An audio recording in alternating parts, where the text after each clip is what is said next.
C'est avec plaisir que je te propose la suite de l'interview.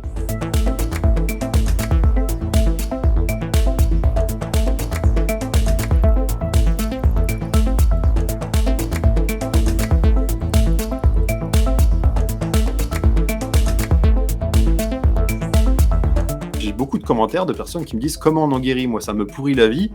J'aimerais savoir comment on guérit de cette hypersensibilité, quoi». Mais justement, il faut pas en guérir. Il faut apprendre à l'apprivoiser. Il faut apprendre à créer sa vie avec et une fois que tu es ancré dans ta vie et que tu sens paix, bon, bah, tu mets de côté et tu avances tranquillement, quoi.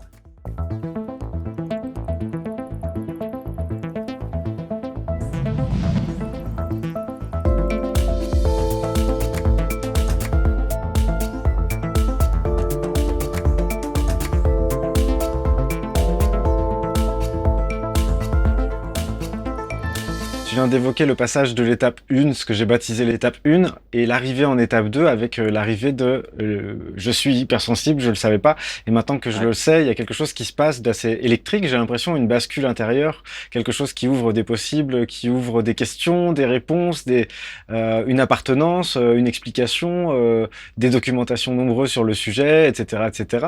Et une des questions que je me pose, c'est quel regard porte celui qui sait qu'il est hypersensible sur celui qui ne le savait pas juste avant? Sur celui qui ne le savait pas, donc sur son soi, en fait, Ouais, avant, en fait. exactement. Alors, moi, je vais revenir un peu sur mon passage. Ça a été un chamboulement, en fait, effectivement. Et la manière la plus simple que j'ai trouvée pour le décrire, c'est que je me suis senti libéré d'un poids que je traînais depuis mon enfance. C'est comme si j'avais un boulet au pied, tu vois?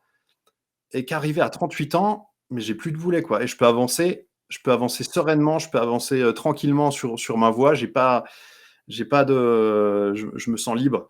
Donc oui, c'est se sentir léger, c'est se sentir, n'avoir plus rien à prouver à personne parce qu'on est serein, on est en paix avec soi-même.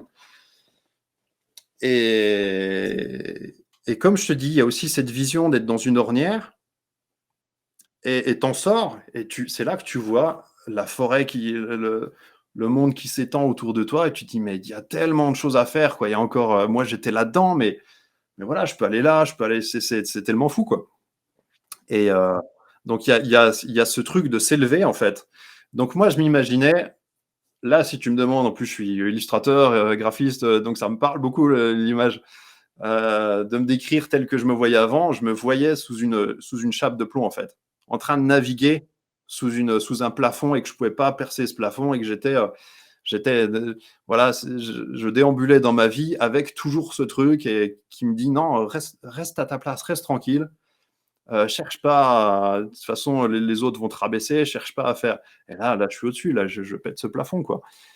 Je me sens tellement plus libéré maintenant que voilà, qu'à 36-37 ans. Et pourtant 36-37 ans, tu vois, tu as déjà fait un bon parcours de vie.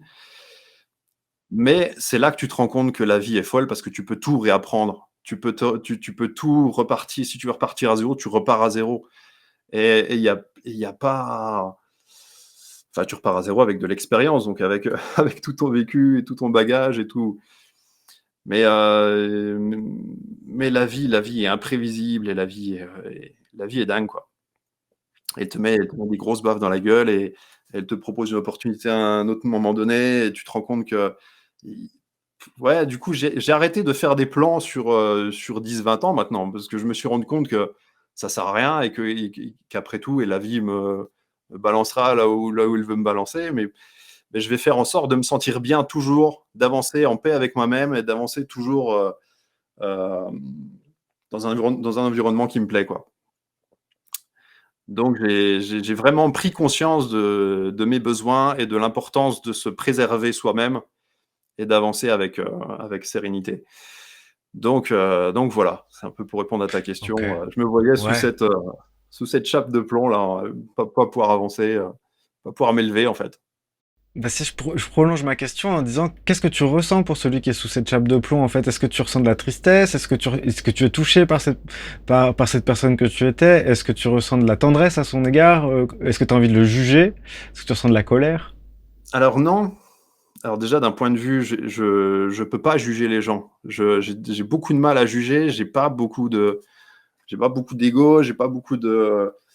Si quelqu'un a raison, il a raison, il n'y a pas de souci. Moi, je m'en fiche, quoi. Mais je veux dire, non, je peux pas le juger. Je n'ai pas forcément de colère ni de quelconque émotion. Je me dis juste qu'il a besoin encore d'avancer dans sa vie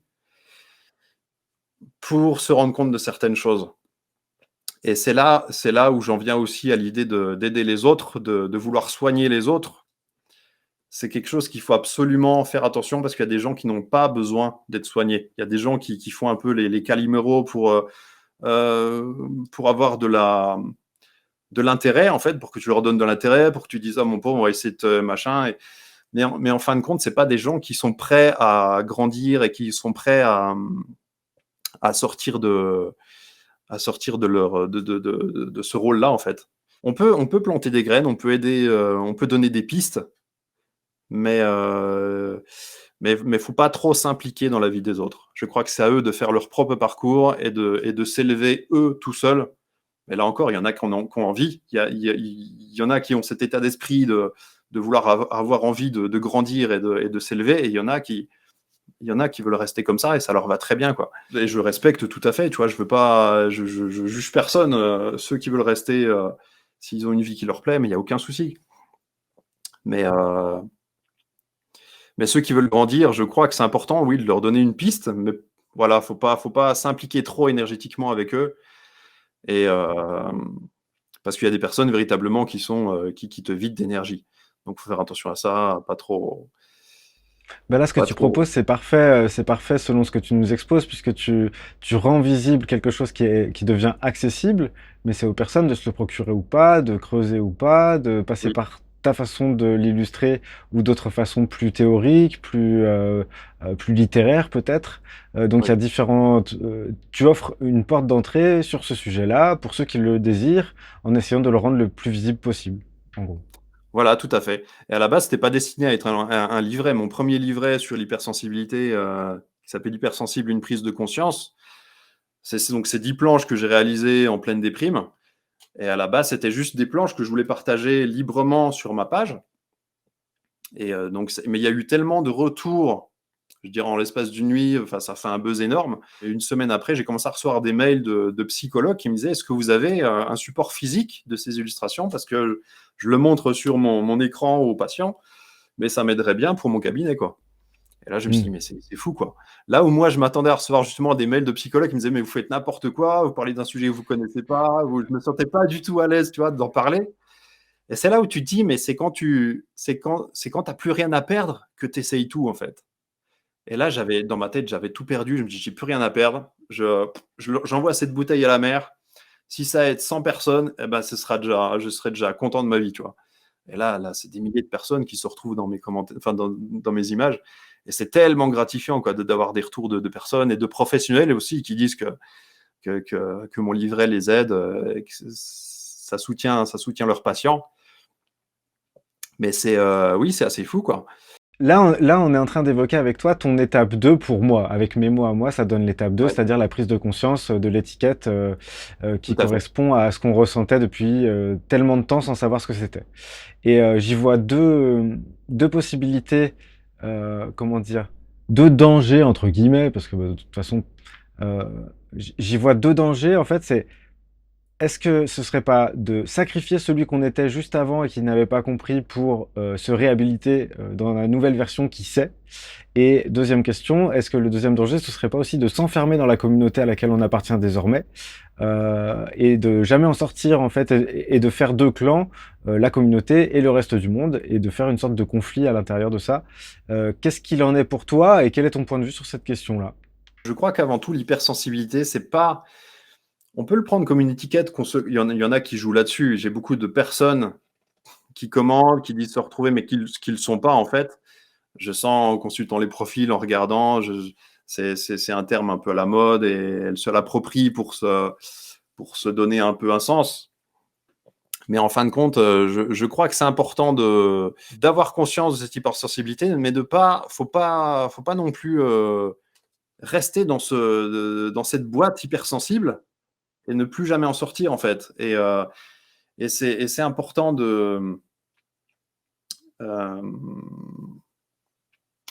Ouais, il y a effectivement toutes ces étiquettes, mais ça, c'est un peu difficile parce que maintenant, enfin, parce qu'on a du mal à sortir des étiquettes et des différents cadres qu'on a. On aime bien, les gens aiment bien mettre les autres dans des cases, que ce soit clair, que ce soit facile, c'est 0 ou 1. Mais en fait, c'est tellement. Moi, je vois plus ça comme une espèce de table de mixage, en fait, où tu as différents trucs, tu vois. Et l'hypersensibilité, ça, c'est tous les sens. Donc, moi, je sais que niveau auditif, mais quelqu'un d'autre, ça va être autre chose. Moi, je suis très empathique. Il y en a qui peuvent être un peu moins empathique. Il y en a qui pleurent plus facilement. Moi, je pleure pas du tout. Enfin, pas du tout, rarement. Et c'est. Et donc, c'est très, très variable. Mais je crois qu'avant tout, faut pas se perdre et faut pas s'enfermer dans une boîte. Ça, c'est important. C'est important parce que là aussi, tu passes à côté de ta vie, quoi. Tu vois, c'est marrant, ça me fait penser à quelque chose. C'est comme si on demandait à quelqu'un, si on me demandait de créer une école pour enfants hypersensibles, je sais pas si je le ferais, tu vois. Parce que, parce que déjà, mettre que des hypersensibles entre eux, c'est pas forcément bon. Les hypersensibles ont besoin d'être confrontés aux autres, même s'ils sont violents, méchants, mais la vie est ainsi, et la vie est comme ça, et on a besoin de se sentir confronté aux autres. Moi, je prends, en tant que personne hypersensible, on a une notion, on est très perméable à notre environnement, on a très conscience de l'univers, de la Terre, de la nature, de tout ce qui gravite autour de nous. Et je crois que je ne peux pas, moi, me mettre dans une boîte. J'ai vraiment besoin de sentir la vie avec un gros V et de me sentir aussi au milieu des autres. Moi, je peux rester très bien 3-4 jours tout seul chez moi, avancer sur un projet, quelque chose. Mais à un moment donné, j'ai besoin d'aller voir. Je vais faire les courses, tu vois. Je vais dans un magasin, je fais des courses, et puis je vois des gens autour de moi, et je me sens bien, je me sens faire partie de cet univers aussi, tu vois. Donc voilà, faut pas non plus, faut pas s'enfermer, faut pas se coller une étiquette à vie. C'est important de savoir qu'on est hypersensible, mais il faut en coller d'autres par-dessus après. Ok, je suis hypersensible, mais bon, bah, je suis musicien aussi, je suis graphiste, je suis plein de trucs, tu vois. Il y en a que ça peut aider d'avoir conscience de cette hypersensibilité, mais il ne faut pas en faire un dogme et il ne faut pas en faire une boîte dans laquelle tu te mets dedans et tu bouges plus, quoi. Ça fait écho à la présentation que j'ai faite tout à l'heure avec justement une accumulation d'étiquettes qui finalement est sans fin et puis qu'on peut très bien s'en passer quand on les a rencontrées. En fait, c'est là où j'aime amener les échanges que j'ai avec mes invités aussi. C'est-à-dire que dans ce que j'ai baptisé l'étape 3, il y a le fait de connecter avec l'humanité, son appartenance à l'humanité et voir ce que ça donne d'être un extraterrestre humain. En gros, c'est faire le mix entre les deux, accepter sa part d'extraterrestre, mais ne pas miser que sur celle-ci pour faire une catégorie des extraterrestres auxquels on appartient, et puis une autre, c'est l'humanité avec les cons à l'intérieur. Et, Ouais, euh, non, mais et, oui. et, et, et du coup, c'est inviter les gens à voir que cette étiquette est importante. Toutes les étiquettes en fait qu'on va citer dans les interviews sur cette chaîne sont parfois des révélations vitales pour les personnes qui les rencontrent sur le moment, mais derrière, Exactement. Oui, il y a la possibilité d'enlever cette étiquette et de rester soi, je crois en tout cas. tout à fait. Et je crois que c'est marrant parce que je pense il y a des personnes qui me suivent sur ma page depuis le début. Et au bout d'un moment, bah, les illustrations les touchent plus beaucoup, plus forcément. C'est des personnes qui commentaient beaucoup au début et qui commentent plus maintenant ou qui likent plus maintenant, je me rends compte. Mais en fait, je suis content pour elles parce que elles ont pris conscience et voilà, hop, c'est fini. Tu en as pris conscience, tu te détaches un peu et tu vas mener ta vie, mais avec ces connaissances en plus. Donc c'est là où mon livret, c'est un peu une trait d'union entre un morceau de vie et un autre morceau de vie, quoi, tu vois. Tu lis mon livret et hop, tu le poses. Et c'est bon, tu as pris conscience et tu as compris. Tu pas besoin de revenir dessus. C'est un petit truc. J'aime bien cette idée-là, que ce soit furtif, tu vois. Hop, tu as une idée qui. Tu as compris quelque chose et tu avances avec cette connaissance en plus. Et je crois qu'effectivement, c'est ça. C'est plus ça que plus s'enfermer dans un truc. C'est comme y a, les hauts potentiels ou à un moment donné, on a besoin d'être confronté aux autres, on a besoin de se sentir appartenir au monde. À la Terre, on ne peut pas vivre. C'est pour ça qu'une école que d'enfants hypersensibles, je pense que ce serait très compliqué. Et ces enfants-là, une fois sortis de l'école, qu'est-ce qu'ils deviennent? Comment ils vont se sentir confrontés à la méchanceté des autres, Alors moi, j'ai un peu souffert de ça en étant petit à l'école. J'en ai souffert, mais je me rends compte que j'ai su faire acte de résilience et ça m'a beaucoup aidé à construire la personne que je suis maintenant. Et quand je vois le parcours que j'ai, jamais à 15 ans, j'aurais imaginé être la personne que je suis maintenant, quoi. J'ai tellement grandi, tellement évolué, tellement appris de choses, et tellement. Mais et là, je suis en train, ça me fait me rigoler parce que je travaille justement sur un livret sur les adolescents hypersensibles. Je suis en train de finaliser mes textes là. Et vraiment, je crois qu'ils ont besoin de savoir ça, savoir que il faut se tromper, il faut se confronter aux autres, il faut se. Et oui, quand tu regardes une personne comme Michael Jordan qui s'est fait virer de son équipe de handball au lycée ou je sais pas quoi, puis qui est devenu le meilleur basketteur de tous les temps, ou J.K. Rowling qui a été mise dehors par beaucoup d'éditeurs, enfin qui était refusée par beaucoup d'éditeurs, et qui galérait financièrement, qui s'est retrouvée avec Harry Potter, quoi. Enfin, mais c'est tout des, voilà, c'est tout des trucs qui montrent que la vie, elle est imprévisible. La vie est imprévisible. Elle est dure, elle est imprévisible, mais elle est belle malgré tout, quoi. Donc il faut savourer cette vie, on n'en a qu'une, il faut en profiter au maximum. Donc cette étiquette, effectivement, je crois que l'avoir un moment, c'est bien parce que ça aide. Tu vois, c'est comme sur un manche de guitare, quand tu mets les accords, tu mets les notes ou sur les frettes, tu mets des petits points ou des repères ou des gommettes pour te rappeler où il faut mettre les doigts. Au bout d'un moment, tu n'as plus besoin, quoi, tu vois. Et l'étiquette, tu peux l'enlever, hypersensible, et puis tu mènes ta vie, tu continues à mener ta vie telle que tu te sens être maintenant, quoi. Et avec sérénité, donc il y a tout un travail à faire là-dessus, quoi. C'est drôle parce que dans tes réponses, c'est comme s'il y avait des planches à venir ou des planches potentielles, tu sais, de ce que tu pourrais faire là, juste la guitare. Je le vois le dessin puisque maintenant je connais ton trait et j'imagine très bien ce que ça pourrait donner. Je pense que dans ce que tu nous évoques, c'est comme si tu disais que ton travail, j'aime bien cette idée de trait d'union, c'est comme un rite initiatique à destination des personnes qui se sentent concernées par ce que tu évoques. Et derrière, ils vont voguer vers leurs aventures en sachant ça et en ayant passé une sorte de sas, en fait, c'est un truc comme ça. En tout cas, je l'entends comme ça. Et dans les difficultés que toi, tu as ressenties à l'école, en fait, le but du jeu, c'est non pas de créer, comme tu le disais, des écoles de personnes hypersensibles, mais de sensibiliser l'entièreté, en fait, des populations, qu'elles soient Très bien. Ouais. en train de vivre à l'école ou pas, à l'existence de personnes hypersensibles. Et puis c'est tout. C'est déjà Mais oui. quelque chose, quoi. Mm. Exactement, exactement, et sensibiliser les autres, et surtout, oui, et surtout sensibiliser les enfants qui sont hypersensibles pour leur faire comprendre que voilà, c'est pas des extraterrestres, c'est des petits extraterrestres dans le mais ils sont pas, ils vont grandir et ils vont évoluer, ils vont se construire tout doucement et apprendre à s'adapter aux autres. Mais, mais je crois que c'est important aussi, tu parlais d'extraterrestres, c'est important de cultiver aussi son extraterrestre. Cette hypersensibilité, elle fait que on a tous une grande empathie, enfin les hypersensibles entre autres, hein. Ils ont une grande empathie, ils ont cette faculté de savourer la vie avec un grand V. Et là où les autres ont besoin de faire des choses extrêmes pour passer dans différents stades d'émotions, nous, les émotions, on les a continuellement, quoi. En sortant de ton parcours personnel, juste en essayant d'évoquer justement l'hypersensibilité avec les connaissances et l'expérience qui est la tienne quand même, le mot d'hypersensible, comme le mot d'autiste, comme le mot de surdoué, en fait, place le décalage par rapport à une majorité. Mais est-ce que, de ton point de vue, je suis sûr que cette pirouette, elle a déjà été faite, mais est-ce que ce sont pas les autres qui sont hyposensibles du coup? Alors, je saurais pas trop quoi répondre.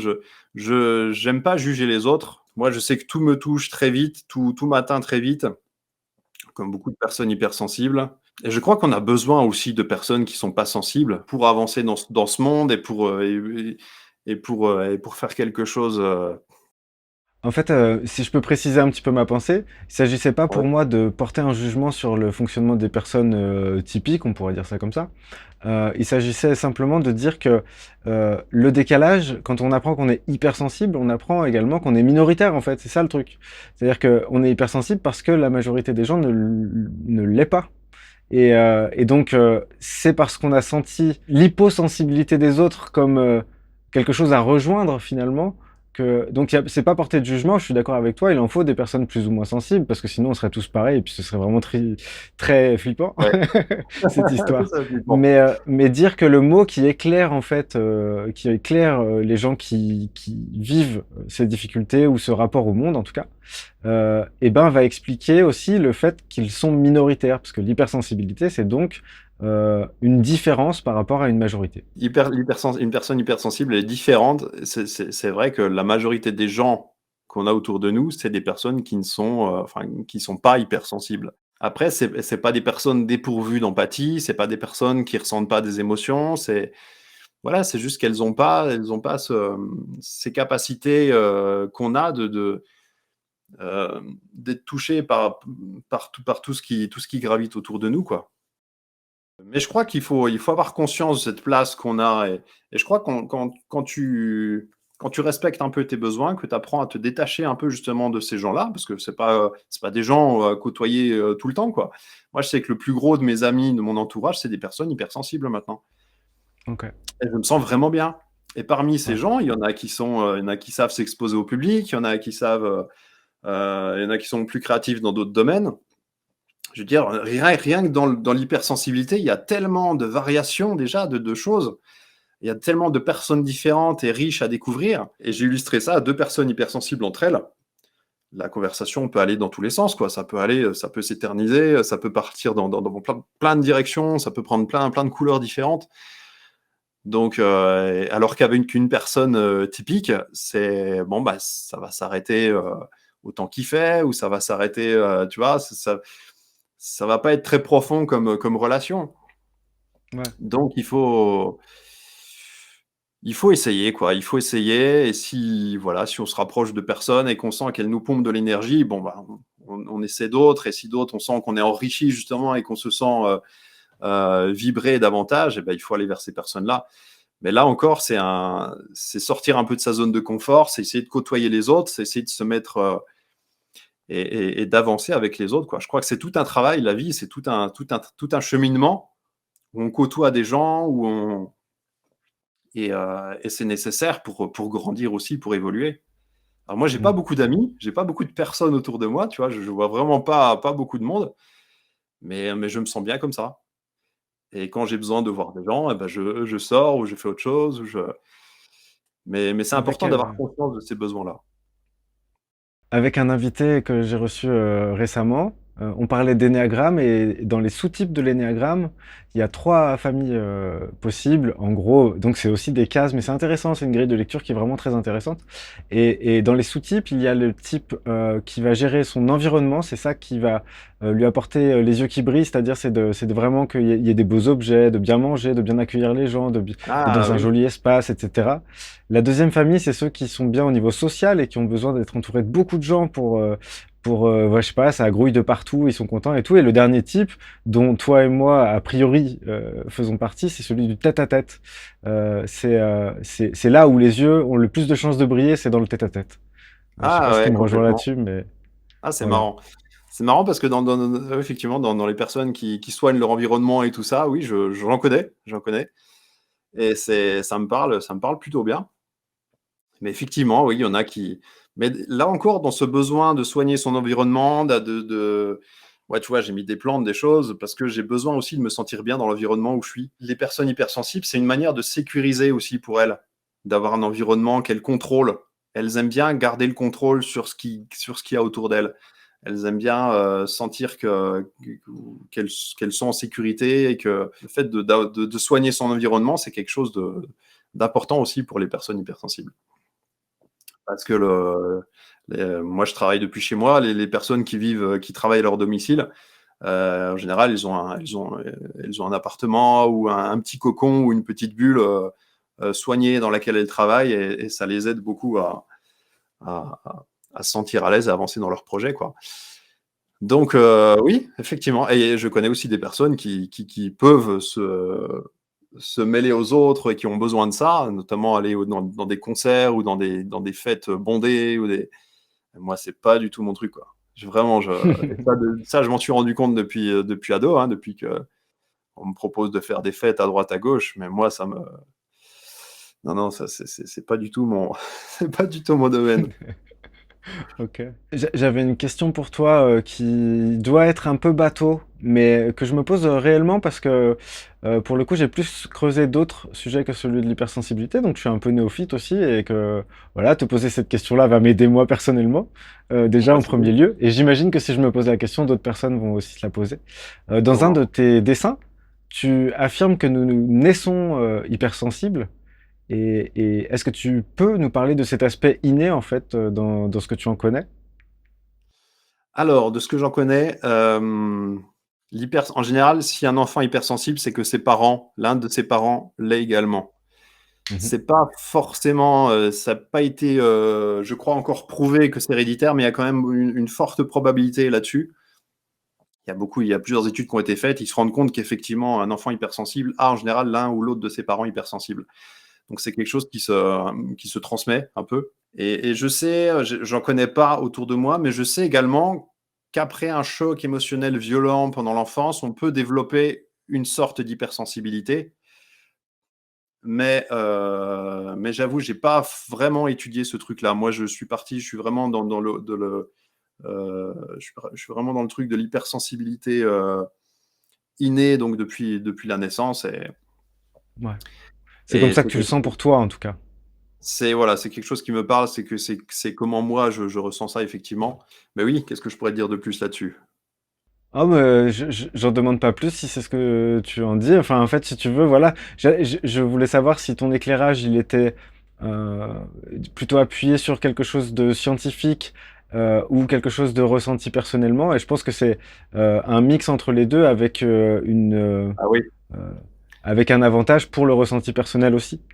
voilà, c'est plus un ressenti personnel, hein. Enfin, c'est quand même fondé sur des études scientifiques parce que j'ai quand même beaucoup potassé le sujet. J'ai lu des J'imagine, ouais. livres d'Hélène Aron, donc la psychologue qui a mis en lumière l'hypersensibilité en 91 ou 92, je sais plus. 91, je crois. Et et donc elle en parle dans son livre, entre autres, qu'effectivement, on peut développer une forme d'hypersensibilité en ayant vécu un choc émotionnel pendant l'enfance, mais ça reste des cas relativement rares et c'est pas le même type d'hypersensibilité que les personnes qui naissent avec, en fait. OK. Hem, c'est quelque chose d'un peu plus, et c'est voilà, et c'est quelque chose qu'on peut pas soigner. C'est pas une maladie, c'est pas quelque chose, ça, je sentais que c'était important de le dire parce que j'ai beaucoup de commentaires de personnes qui me disent: «Comment on en guérit?» Moi, ça me pourrit la vie. J'aimerais savoir comment on guérit de cette hypersensibilité, quoi. Mais Ouais. justement, il faut pas en guérir. Il faut apprendre à l'apprivoiser. Il faut apprendre à créer sa vie avec et une fois que tu es ancré dans ta vie et que tu sens paix, bon, bah, tu mets de côté et tu avances tranquillement, quoi. Mais voilà, je crois que c'était important que je précise ça, qu'on est hypersensible et qu'on n'en guérit pas, quoi. Oui, c'est le début de mon premier livret. Une personne sur 5 est hypersensible Oui. et j'avais mis quoi? Oui, j'ai mis: «Nous ne le devenons pas, nous naissons hypersensibles». J'ai eu Oui. plusieurs commentaires là-dessus en me disant: «Si, on peut le devenir après». Effectivement, mais ça parle d'une hypersensibilité qui est pas c'est pas encore vraiment le même type d'hypersensibilité. J'entends. En fait, bah, je vais te poser une question que je voulais te poser plus tard, mais il me semble qu'elle peut être éclairante. C'est aussi, depuis quelques années déjà, pour parler d'autisme, on parle de spectre du trouble autistique, donc le TSA, Oui. trouble du spectre autistique pour être précis. Et du coup, est-ce que ce serait un parallèle faisable avec l'hypersensibilité, vu la variété de formes qu'elle peut prendre et de façon dont elle peut être vécue, en fait il y a peut-être un spectre de l'hypersensibilité, quelque chose comme ça? Peut-être, peut-être. Je crois même, pour aller plus loin dans le truc, hein, je crois même que l'hypersensibilité, on est vraiment loin d'avoir tout cerné, le cerveau humain, vraiment très, très loin. Il y a encore tellement de choses à découvrir, et tellement de choses inexpliquées et donc c'est pour ça que l'hypersensibilité, c'est quelque chose qui aide, c'est quelque chose qu'on ressent et mais qui est très difficile à cerner et à mettre de numéros et avoir un spectre effectivement et à ranger comme il faut. Je crois que c'est quelque chose de très, très, je sais pas comment le dire, assez volatile, assez, et qu'on ressent. C'est quelque chose qu'on ressent vraiment à l'intérieur profondément. Je ne sais pas si on peut me faire des mesures. C'est vrai qu'on aimerait pouvoir tout contrôler, tout mesurer, tout. Et oui, il y a le spectre des personnes autistes. C'est marrant parce que j'avais quelqu'un qui m'avait parlé des personnes autistes et qui m'avait dit que les personnes hypersensibles, les autistes, c'est aussi des personnes qui sont hypersensibles. Oui. Mais c'est hypersensible, mais c'est tourné vers eux-mêmes. Et les personnes hypersensibles, elles sont tournées vers l'extérieur. Elles sont quand même ouvertes au monde. Et les autistes, ils sont vraiment repliés, sur eux-mêmes. C'est pour ça qu'ils peuvent se faire du mal et j'avais trouvé Ouais. ce truc-là intéressant. Avec l'envie de l'homme de tout compartimenter, tout mesurer, que ce soit tout.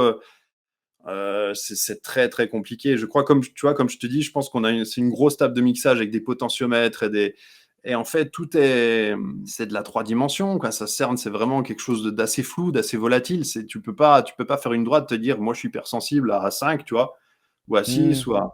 Il y a tellement de choses qui entrent en jeu. Il y a tellement il y a l'empathie, il y a ce qu'on appelle les hyperesthésies.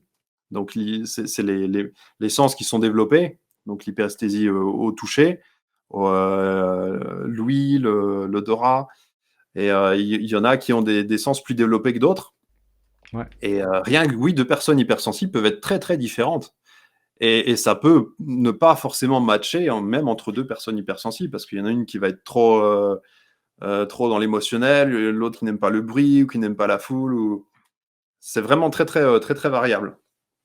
Donc, je crois qu'en dehors, je crois que c'est en attendant d'avoir tout contrôlé et tout mesuré, je pense que accepter juste cette étiquette très floue même d'hypersensible, de personne hypersensible, ça aide à avancer sur son chemin, même si forcément derrière l'hypersensibilité peut se cacher plein, plein de choses. Il y a des personnes qui sont hypersensibles et qui ont peut-être des troubles aussi mentaux ou des maladies ou des choses. J'ai eu différentes choses. J'ai eu des personnes qui m'ont dit avoir été suivies pour des troubles bipolaires toute leur vie, qui ont eu des médocs et des trucs et des traitements lourds, hein, et qui en fait, après avoir lu mes planches, ils m'ont dit mais en fait j'étais juste hypersensible. Mais c'était juste que les psychiatres à l'époque, bah, ils n'avaient pas conscience de ça, quoi. Ils étaient pas. Mais tu vois, mais tu peux éviter une vie de médicaments, une vie de. Voilà, être Ouais. hypersensible, c'est quand même différent que de se sentir que d'être bipolaire. Donc, Hmm, il y a des bien sûr. choses. C'est important d'aller vers des professionnels pour essayer de trouver les bonnes étiquettes, effectivement, mais faut pas en faire. C'est là où encore, faut pas en faire un dogme. Parce que si tu te mets bipolaire toute ta vie pendant 40 ans et que finalement tu te rends compte que tu es juste une personne hypersensible avec des besoins particuliers, ça doit être terrible, quoi, au niveau de la prise de conscience. Ça doit être. Donc c'est quelque chose il faut faire attention aux étiquettes et à tout ce que les professionnels peuvent dire aussi. Ben, prendre plusieurs avis déjà aussi et Prendre plusieurs avis, se essayer de construire. croiser tout ça. Tout Et à c'est fait. vrai que la bipolarité est souvent un des écueils, c'est-à-dire des gens qui sont finalement autistes alors qu'on leur avait dit la bipolarité, des gens qui sont surdoués Ouais, alors qu'on leur avait dit la bipolarité, des gens qui sont donc hypersensibles alors qu'on leur avait dit bipolarité. Et complètement. j'aimerais Ouais. bien un jour, j'ai pour ambition de recevoir quelqu'un qui est avéré et OK avec cette étiquette de bipolaire pour aller avec lui à l'exploration de ces 3 étapes et de cette thématique qui est quand même assez lointaine pour moi. C'est-à-dire, je suis pas très calé sur le sujet, mais ça m'intéresse. Dans l'hypersensibilité, évidemment, il y a les sens, et donc il y a les 5 sens qui sont forcément euh, avec une réceptivité particulière. Mais est-ce que le 6e sens aussi fait partie du lot pour toi? Alors, le sixième sens, t'entends par ça l'intuition, le fait Ouais. d'être en. Je Où crois est-ce qu'il y a que quelque tu mets chose. derrière le 6e sens? Parce qu'en plus, justement, ça aussi, c'est un mot qui finalement, tout le monde va connaître ce mot, mais tout le monde va y mettre ce qu'il veut derrière. Donc, je veux bien que tu me dises, qu'est-ce que tu mets derrière le 6e sens? Et est-ce que toi, tu as l'impression que ton hypersensibilité développe ce 6e sens comme tu l'entends? Alors, je crois que d'un point de vue général, les personnes hypersensibles ont une forte intuition, ont une forte. Mais ça peut s'expliquer de manière. Si tu passes 30 ans de ta vie à être très empathe, à apprendre Tu sais que 80, je crois que c'est 93% d'une communication entre deux personnes passe par le non-verbal. Mm. Les mots ne représentent que 7% 7% de l'échange, en fait. Et tout le reste passe par le non-verbal, la posture, la gestuelle. Et une personne hypersensible va être touchée, en fait, par ces 93% et va vraiment voir la personne. Et quand tu passes 30 ans de ta vie à analyser, décrypter sans vraiment le vouloir, mais c'est ton cerveau qui fait ça machinalement, à comprendre les petits gestes, les trucs, et ben t'en viens à avoir des automatismes, des choses qui te font comprendre que cette personne, ah ben, elle a le même comportement qu'une autre personne que j'ai vue il y a 10 ans, et potentiellement, c'était pas bon pour moi parce que, enfin, il y a des choses, tu vois, tu peux faire des rapprochements et des. Donc, effectivement, il y a cette intuition qui est là, et je crois qu'elle est forte chez les personnes hypersensibles. Je crois que c'est quelque chose qu'on parle des animaux qui ont un peu ce sixième sens aussi, de se rendre compte de choses. Mais là aussi, c'est marrant parce que, enfin, je rebondis du coup sur les animaux. Mais il paraît que même chez les animaux, il y a 20% chez les chiens, chez les chats, chez il paraît qu'il y aurait 20% aussi de spécimens qui sont hypersensibles. Ok. Et donc, c'est ces mêmes spécimens-là qui, par exemple, dans un troupeau de cerfs qui va à la lisière d'une forêt manger les feuilles des arbres, tu en as toujours 2 ou 3 qui, eux, font un peu le guet et regardent. Et c'est souvent ceux-là qui seraient potentiellement hypersensibles. Et Mm. c'est marrant, en fait. On est un peu les avertisseurs ou Les éclaireurs. les éclaireurs. Je Ouais, sais on a un pas. peu ceux qui ont ce rôle d'apporter un plus. Et c'est vrai, quand tu t'en rends compte, en plus, quand tu prends un peu de recul sur la société, tu te rends compte que les personnes qui ont bouleversé le monde et qui ont fait le monde, enfin, qui ont construit des belles choses dans le monde, enfin, des belles choses et des moins belles, c'est potentiellement des personnes hypersensibles, quoi, qui ont un peu tous les traits, en fait, d'être hypersensibles. Et Bah, en l'occurrence, je il y a vais, beaucoup, il y a beaucoup, il y a beaucoup d'acteurs et de musiciens qui sont hypersensibles, hein. bien Et sûr. si elles sont là, c'est pas par hasard, tu vois, c'est vraiment, c'est des personnes qui ont changé un peu les choses aussi. Je crois que tout changement est orchestré de manière générale par des personnes hypersensibles. Donc, il faut aussi avoir un peu conscience de ça et là encore, tu vois, c'est là qu'on a besoin aussi d'être confronté aux autres. Voilà, ces 20% de personnes qui sont hypersensibles, elles sont là peut-être pour quelque chose aussi, pour contribuer, pour apporter un petit plus, pour faire évoluer les choses. Et elles ont aussi ce fort besoin de créer. On n'a pas parlé de la créativité, mais c'est quelque chose qui est un peu intrinsèque parmi toutes les personnes hypersensibles. Mm, On a ce besoin de création, on a ce besoin de contribuer, parce qu'on est très conscient du monde, on a envie de contribuer et d'apporter notre touche aussi. Donc c'est important, je crois que c'est important aussi à rappeler. Ouais, bien sûr. Et puis il y a ce décalage ressenti au départ qui donne un point de vue différent en fait sur le monde aussi. Oui, Puisque dans un premier temps, on ressent un décalage, on peut le ressentir de façon douloureuse, mais ça nous donne aussi un regard particulier. Ce qui fait que oui, artistiquement, c'est beaucoup, beaucoup, beaucoup de productions artistiques qui sont soutenues par, d'une part, ce décalage et d'autre part, le fait d'arriver à le rendre visible, à le rendre accessible au plus grand nombre. oui, Et ce que tu fais également à travers tes dessins, du coup, j'enchaîne sur une question que j'avais sur tes dessins, parce vas-y, que vas-y. je trouve que le trait que tu utilises et les dessins pour parler de cette hypersensibilité, dans mon ressenti, c'est empreint de pureté et d'innocence. Et déjà, est-ce que tu es d'accord avec ça? Et est-ce que tu peux nous parler du choix de l'esthétique de ces dessins, parce que je sais que tu es capable de faire autre chose? Alors oui, tout à fait. Alors, je suis très polyvalent au niveau dessin, j'ai beaucoup de styles différents. Pour tout te dire, ça fait enfin, je dessine depuis tout petit, mais je suis professionnel, je suis illustrateur à mon compte depuis 2002. Et donc, je crois que j'ai vu tout ce qu'il était possible de voir en termes de création graphique et de dessin. Donc, j'ai beaucoup de styles différents. Je fais également ce qu'on appelle du speed painting, donc c'est plus de la peinture réaliste, numérique, donc peinture digitale, et avec Photoshop, avec ma tablette graphique. Et c'est encore autre chose. Et donc ce trait, effectivement, j'ai cherché quelque chose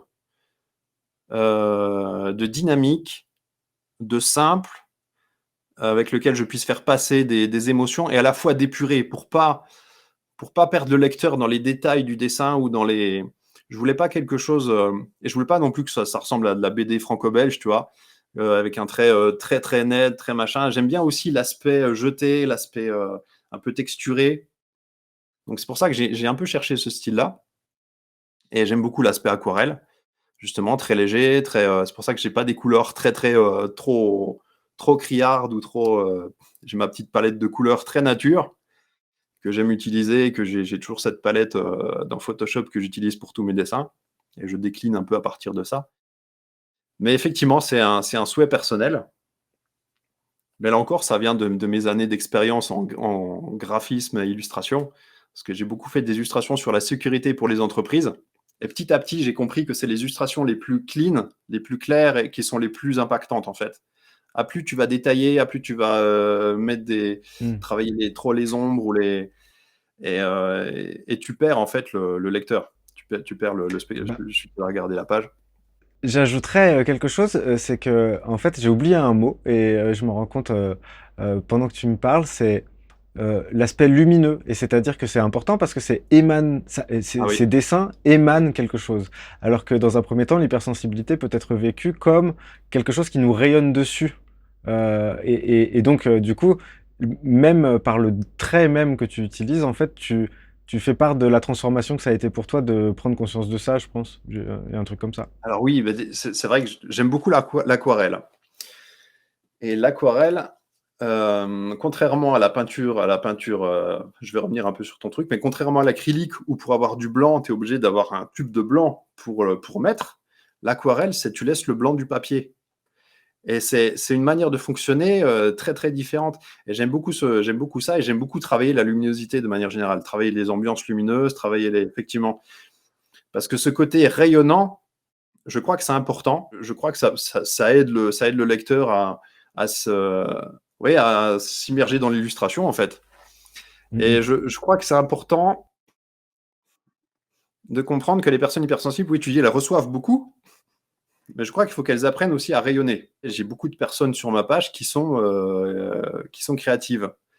Et créatives dans plein de domaines différents, tu vois, qui expriment leur créativité aussi bien. Ça peut être quelqu'un qui fait l'instruction en famille et qui accueille des enfants chez elle et qui a plein d'activités très créatrices et très ludiques et très sympas. Et ça peut être un artiste, ça peut être quelqu'un, un auteur qui écrit pour lui dans son coin, mais qui n'a jamais osé. Et en fait, c'est des personnes qui font des choses, mais qui n'osent pas montrer au monde. Et je crois que c'est là l'importance. Je crois que c'est important justement de. Ça permet de se connecter à son soi profond, son soi de communiquer quelque chose et d'apporter sa touche aussi au monde de demain. C'est une phrase que j'ai utilisée plusieurs fois, mais je trouve que c'est important. C'est vraiment, oui, apporter sa touche au monde de demain, quoi. Il faut pas hésiter. Ça peut être dans n'importe quoi, dans la danse, ça peut être si tu es bon à faire des vidéos en pleine nature, ça peut être ça aussi. Ça peut être ouais, ça peut être beaucoup de choses. Et donc la créativité est là et le besoin de rayonner est là aussi. Et les personnes hypersensibles, elles rayonnent naturellement. Je sais pas si toi, ça t'est arrivé de trouver dans un groupe, mais tu te rends compte qu'il y a des personnes qui sont un peu éteintes ou un peu et il y en a d'autres qui rayonnent, qui disent rien, mais qui rayonnent naturellement. Et tu es attiré par ce type de personnes-là, en fait. Et on en vient un peu à ce sixième sens, tu vois? Où là, effectivement aussi, pourquoi ce besoin de connexion? Pourquoi on sent cette connexion? On sent, c'est un peu tout le jeu de ce sixième sens de se sentir à l'aise avec certaines personnes et d'apprendre à les reconnaître et savoir d'où émane l'énergie et comprendre qu'il y a des personnes qui même sans trop en faire, qui émanent beaucoup d'énergie, quoi. Mmh mh. Et je crois qu'il faut être ces personnes qui émanent de l'énergie. C'est pour ça qu'il faut rayonner, je le dis sur ma page beaucoup. N'hésitez pas à rayonner, à apporter vos touches au monde de demain. C'est important de contribuer et, de mettre à jour sa valeur, quoi. On est Mmh. tous riches de quelque chose. On est tous bons dans un domaine particulier, ça peut être n'importe quoi. Et si tout le monde prenait plaisir à apporter un peu sa contribution, je crois que le monde tournerait beaucoup, beaucoup mieux aussi.